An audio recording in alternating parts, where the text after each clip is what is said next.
somewhere below the waterline of a Royal Navy ship of the line, in the year 1740, there is a place the officers did not like to go. They called it the sick berth, but that was a kindness. It was a low, dark space near the bow where the deck beams pressed down so close a grown man could not stand straight. The air there was thick enough to chew. And in that air, hanging in rows of canvas hammocks that swung with every roll of the swell, were the men. You could smell them before you saw them. Their gums had swollen up over their teeth, black and spongy, bleeding at the slightest touch. Old wounds that had healed years ago had split back open as if time had run backwards. Their legs were mottled purple, the skin tight and shining, and when they pressed a thumb into the flesh, the dent stayed there like a print in wet clay. Some of them could no longer walk. Some of them could no longer remember why they had gone to sea at all. And down at the end of the berth sat the ship's surgeon, a trained man with a leather case of instruments and a head full of the best medical theory the 18th century could offer, and he had no idea how to save a single one of them. Now pull back out of that stinking dark, up through the gun decks, out into the bright Caribbean morning. Pull back until that great wooden warship is just one white sail among many on a blue and endless sea. The most powerful navy in the history of the world sailed these waters. It had money. It had doctors. It had discipline carved into every plank. And it was losing men by the thousand to an enemy that never fired a shot. So here is the question that this whole story turns on. Out here, in these same waters, who actually survived? Because the answer is not the one you would expect. You assume it was the Navy. Of course you do. The Navy had everything. It had surgeons who had studied in London. It had a budget the size of a small nation's economy. It had rules for everything, written down, enforced, signed off by admirals in powdered wigs. The Navy was order itself, floating on the water. And on the other side you have the pirates, filthy, lawless, drunk, criminal, men with no doctors, no government, no rules but the ones they made up between themselves. By every logic you have ever been taught, the pirates should have been the ones rotting in their hammocks. They should have been the ones dying in the dark. But that is not what happened. In several very real, very specific ways, the outlaws of the Caribbean kept themselves alive better than the disciplined fleets that hunted them. They had no medicine the Navy lacked. They had no science the Navy didn't. What they had was something stranger, and in the end, something the Navy itself would be forced to copy decades later. The pirates had stumbled onto the secret of staying alive at sea, and they had done it almost completely by accident. This is the story of how. To understand it, you have to understand what was actually killing sailors in the 1700s, because it was not what you think. It was not storms, though storms killed plenty. It was not cannon fire, though cannon fire killed plenty too. It was not sharks or drowning or sword fights on burning decks. The thing that emptied the ships of the age of sail, the thing that turned proud crews into floating graveyards, was disease. Consider this. There came a point in the 1700s when, during a war, the Royal Navy was losing more men to a single illness than it was losing to the entire enemy fleet. More men died of scurvy than died in battle. Read that again. The cannonballs, the boarding actions, the explosions, the drowning men, all of it, and still the rotting sickness in the hammocks killed more. A warship could go out with 500 men and limp home with 300, and never once exchange fire with an enemy. The other 200 had simply dissolved on the voyage, eaten alive from the inside. The sea was the deadliest place on earth, and the thing that made it deadly lived in the food, in the water, in the air between crowded bodies. A ship was a wooden box packed with men, sealed up for months at a time, carrying its own food and its own water and its own filth with it across the ocean. And in that box, the smallest mistakes in how you ate, how you cleaned, and how you treated each other became the difference between a man who walked home and a man who did not. So what decided it? What separated the ships that survived from the ships that died? It came down to three things: how you fed your men, how clean you kept your world, and strangest of all, how you governed the people inside it. The Navy did all three by the book. The pirates did all three by accident, and the accident worked better. Start with the food, because the food is where the Navy died first. The Royal Navy ran on a ration. It was written down. It was issued the same way to every man on every ship across the entire fleet, and that uniformity was supposed to be a strength. Salt pork, salt beef, hard ship's biscuit baked so dry it could last for years, which meant it could also breed weevils for years. Dried peas, beer or watered spirits. It was calculated, measured, dependable, and from the perspective of an admiralty clerk it was perfect. Every man got exactly what the book said he should get. And the book was killing them, because there was nothing alive in that ration. Nothing green, nothing fresh, nothing that had been pulled from the ground or the tree in living memory. Salt meat and dry biscuit, voyage after voyage, month after month. And the human body, it turns out, cannot run on dead food forever. Strip away fresh fruit and vegetables for long enough and the body begins to come apart at the seams, the old wounds reopening, the gums rotting, the strength draining away. That was scurvy. And the Navy sailed straight into it, by the book, on every long voyage, because the ration said salt meat and the ration was law. Now look at the pirate. The pirate had no ration. The pirate had no admiralty, no supply officer, no book that told him what to eat on a Tuesday in March. What the pirate had was a fast ship and a willingness to take what he wanted from anyone he could catch. And the Caribbean was thick with things worth taking. The pirate raided merchant ships heavy with fruit. He took on water and provisions at 100 hidden islands. He hunted sea turtles by the dozen and kept them alive on their backs in the hold, fresh meat that walked aboard on its own 4 flippers. He stole livestock, citrus, vegetables, whatever a captured ship happened to be carrying. The pirate's diet was chaotic, unplanned, and completely undependable, and that was exactly why it kept him alive. He was eating fresh because fresh was what he could steal, and fresh food carried the very thing the Navy's perfect ration left out. The Navy followed the rule, and the rule starved the life out of its men. The pirate broke every rule and broke his way straight into health. The book said one thing, the sea said another. Then there is the matter of the foul ship, because food was only half the killing. A warship in the 1700s was a city of men crammed into a space no wider than a country lane. On a Navy vessel, that crowding was a matter of policy. You packed in as many sailors as the guns required, because a ship of war needed crews to work those cannons, and you kept them there for the length of the deployment, whether the deployment was 3 months or 3 years. Below decks the men slept in hammocks slung so close that the canvas of one touched the canvas of the next. There was no sunlight. There was no airflow worth the name. There were the same bodies, the same breath, the same waste, sealed into the same dark hold for the entire voyage. And in that dark the other killers thrived. The bloody flux, which is what they called dysentery, spread through fouled water and fouled food and turned a man inside out within days. Ship fever, which we now call typhus, rode in on the lice that lived in the seams of unwashed clothes and leapt from hammock to crowded hammock. In the tropics, yellow fever swept through anchored fleets and killed faster than any of them. The more men you packed into the dark, the faster the sickness ran between them. And the Navy, by the book, kept packing them in. Discipline demanded a full crew. Regulation demanded the men stay aboard. The book did not have a column for fresh air, and so the men breathed each other's dying. The pirate once again did the opposite, and once again he did it for all the wrong reasons. A pirate crew did not stay sealed at sea for years. It could not. It worked in bursts, striking and then vanishing into the maze of coves and inlets and shallow harbors that the Caribbean offered up by the hundred. And every so often the pirates did something the Navy almost never had time for. They careened the ship. Careening meant running the vessel up onto a quiet beach, rolling her over onto her side and scraping her clean. The official reason was speed. A hull crusted with barnacles and weed dragged in the water, and a slow pirate was a hanged pirate, so they scraped the growth away and coated the timber fresh to keep the ship fast.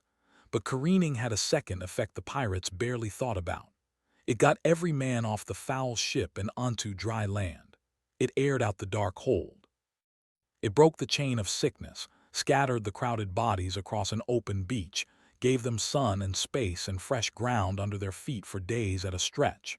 The pirates careened their ship to win a chase, and in doing so they accidentally aired out the very conditions that bred the fever. The book said keep the crew at quarters. The sea said let them breathe. The pirates, having no book, listened to the sea. So now stop and put yourself inside it, because numbers and rations are one thing, but the truth of this only lands when you are standing on the deck. Picture yourself as an ordinary seaman in the Royal Navy. You did not choose this life. A press gang took you off a street in Portsmouth one night, and now you belong to the ship. You eat what the book says you eat, which is salt meat and weevil biscuit, the same today as it was 4 months ago. You sleep where the book says you sleep, in a hammock the width of your shoulders, in a dark hold packed with 200 men, and you stay there because the book says the crew stays aboard. When your gums begin to bleed, no one moves to change your food, because the food is the ration and the ration is law. You are dying by the rules, and there is not one thing about the rules you are allowed to question. Now picture yourself on the pirate ship across the water. You chose this. Every man chose this. When the crew decides where to sail next, you have a vote, and your vote counts exactly as much as the captain's.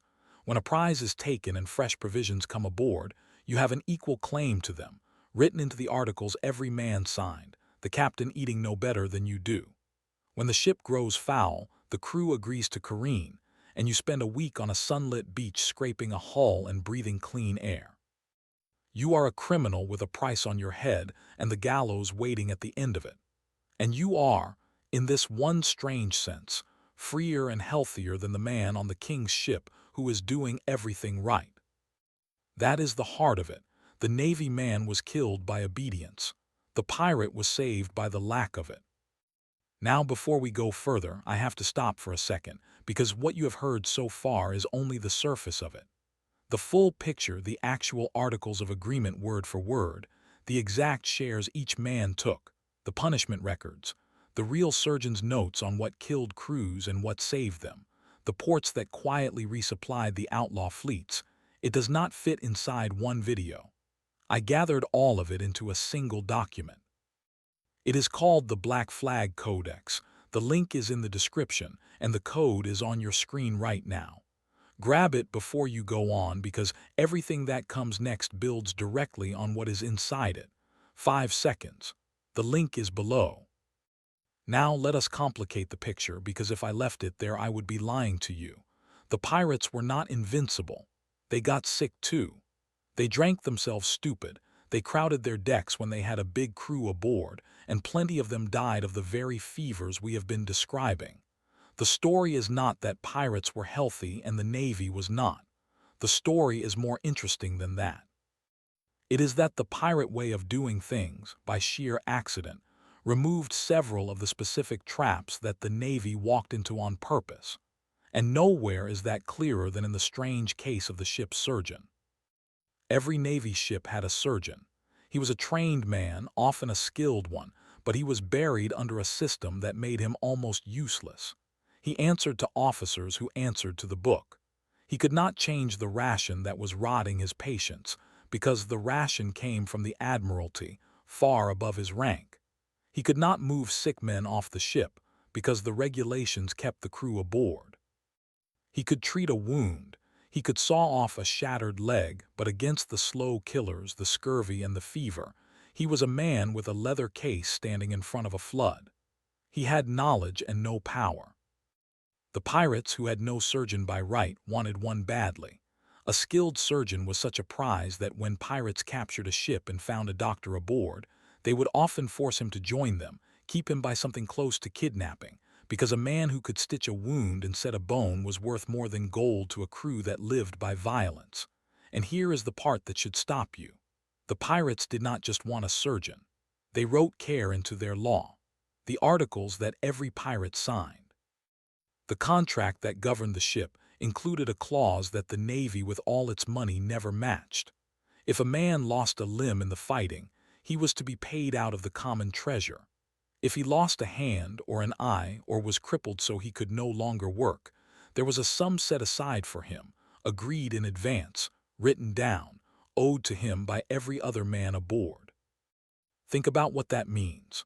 A criminal enterprise of murderers and thieves had invented something the most advanced navy on Earth had not. It had invented compensation for the wounded. It had decided in writing that a man who gave his body to the crew was owed something back, and that the crew as a whole would pay it. The pirate who lost his leg was not thrown ashore to beg. He was paid. The Navy man who lost his leg got a pension if he was lucky, and the paperwork went his way and was forgotten if it did not. The outlaws cared for their broken men by contract. The book had no such clause. And that contract, that strange and bloody little document, is the real artifact at the center of this whole story. It survives. We can read it. When the most successful pirate of the entire age, a Welshman named Bartholomew Roberts, was finally run down, the articles his crew sailed under were recorded and printed in a history of pirates published in 1724, and they are astonishing. The very first article begins not with violence but with a vote. Every man, it says, has an equal voice in matters of importance, and an equal claim to the fresh provisions or strong drink taken from any prize, to use as he pleases. Equal voice. Equal food. That is the first line of the law, and it is doing two things at once that the Navy never managed. It is making the crew a democracy, and it is making certain that the fresh food, the very thing that kept scurvy away, was shared out equally instead of hoarded by the officers at the top. On a Navy ship, the captain dined on what he could afford to bring aboard while the common man chewed his weevil biscuit. On Robert's ship, by law, the fresh food was everyone's. Then come the clauses on the wounded. A man who loses a joint in battle, the articles say, is to receive 400 pieces of eight. A man who loses a whole limb or is crippled in service is to receive 800 paid out of the common stock, and lesser injuries paid in proportion. There it is in black and white, 300 years old. A workers' compensation scheme, drafted by pirates, funded by stolen treasure, owed to every man who bled for the crew. There are other articles, too. Lights out at 8 at night, with any man who wants to keep drinking made to do it up on the open deck, which kept the fire risk down and got the drunkards out of the foul hold and into the air without anyone intending it as medicine. Every quarrel to be settled ashore, not below decks, which kept the violence off the crowded ship. These were not gentle men. They marooned deserters. They settled disputes with pistols on the beach, but buried in their savage little constitution was a way of organizing human beings that, again and again, happened to protect the people inside it. They voted. They shared the fresh food. They paid the wounded. They aired out the ship. None of it was designed as health policy. All of it worked as health policy. The book the Navy followed was written by men who never had to sleep in the sick berth. The articles the pirates followed were written by the men who would. And here is the final irony, the one that ties the whole thing in a knot. The Navy did eventually learn, but it took them an almost unbelievable amount of time, and it took a single stubborn Scottish surgeon to show them the way. His name was James Lind, and in 1747, aboard a Navy ship called the Salisbury, he did something almost no one in medicine had ever done. He ran an experiment. He took 12 sailors who all had scurvy, all about equally sick, and he split them into 6 pairs. He gave them all the same food and the same berth, and then he changed just one thing for each pair. One pair got cider, one got vinegar, one got sulfuric acid, one got seawater, the poor souls. One got a paste of garlic and mustard and other useless things, and one pair, just one, got 2 oranges and a lemon every day. Within days, the citrus pair were back on their feet, well enough to nurse the others. It was, in plain sight, the answer. The cure for the disease that was killing more sailors than the enemy was oranges and lemons, and a Navy surgeon had just proven it under controlled conditions. And the Navy did nothing. For more than 40 years, it did essentially nothing. Lind's findings sat in a confusing treatise, half buried under the bad medical theories of his day, and the Admiralty, swamped with 100 competing cures and slow to change anything that was written in the book, simply let it sit. It was not until 1795, nearly half a century after the Salisbury experiment and after Lind himself was dead, that the Royal Navy finally ordered a daily ration of lemon juice for every man in the fleet. And when they did, scurvy vanished from the ranks almost overnight, as if by magic. The cure had been sitting in their own surgeon's notes for 2 generations while their men rotted. There is a small, perfect detail to close the loop. When war with Spain made Spanish lemons hard to come by, the Navy switched to limes instead, sourced from its own islands in the Caribbean. And because of all those barrels of lime juice, the rest of the world started calling British sailors by a nickname that stuck for centuries. Limeys, the mightiest navy on earth, named at last for the fruit it had ignored for 40 years. The fresh food the pirates had been stealing and sharing, and eating by happy accident the whole time. So step back now and see the whole shape of it, because this was never really a story about medicine. The pirates had no medicine the Navy lacked. They had no science, no doctors the Navy could not have hired 10 times over. What the pirates had was a different way of living together, and that way of living, for all its blood and theft and brutality, kept removing the things that killed men at sea. Health on a pirate ship was a side effect of freedom. When every man has a vote, the crew does not sail itself to death on some officer's vanity. When every man has an equal claim to the fresh food, no one starves of scurvy while the captain dines well.